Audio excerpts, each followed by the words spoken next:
એક ભાઈ પોલીસ કસ્ટડીમાં હતો, એમાં એના ઓળખીતા નીકળ્યા, એને બારીએ જ જોયું, લે એલા કે તું અહીંયા, તો કે હા અહીંયા. કેમ? ઈ કે હું તો મહિનામાં 20-25 દી અહીં હોય.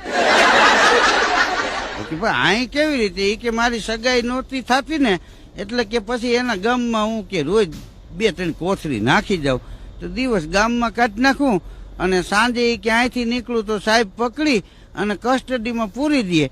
તો મને અહીંયા મજા આવે કે ઉપર પંખા ફરતા હોય ને પાથરવાની ચટાઈ ને ઠંડા પાણીની માટલી, સવારમાં ઉઠું તો ચા ને ગાંઠિયા આવે ને પાછા સાહેબ મને કે કાઢી મૂકે. તો વળી કે ગામમાં જઈને શું પૂછો છો મુજને, હું શું કરું છું?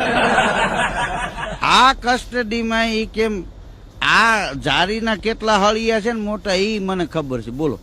અને આ માટલીમાં પાણી કોઈ સાદું પાણી નહીં હો મોટા, ઈ કે હા આરો પ્લાન્ટનું પાણી ફિલ્ટર થયેલું, એમ કોઈ જેવી તેવી. અહીંયા કઈ સગવડતા તમે જોવો કેટલી છે ને, વાં બાયણે મચ્છર કરડે એના કરતા ધક્કો મારીને પૂરજે. હું તો ધક્કાની રાહ જોતો, ધક્કો લાગ્યો નથી, કાંઈ કસ્ટડીમાં ગળ્યો નથી અને લંબાવી દઉં.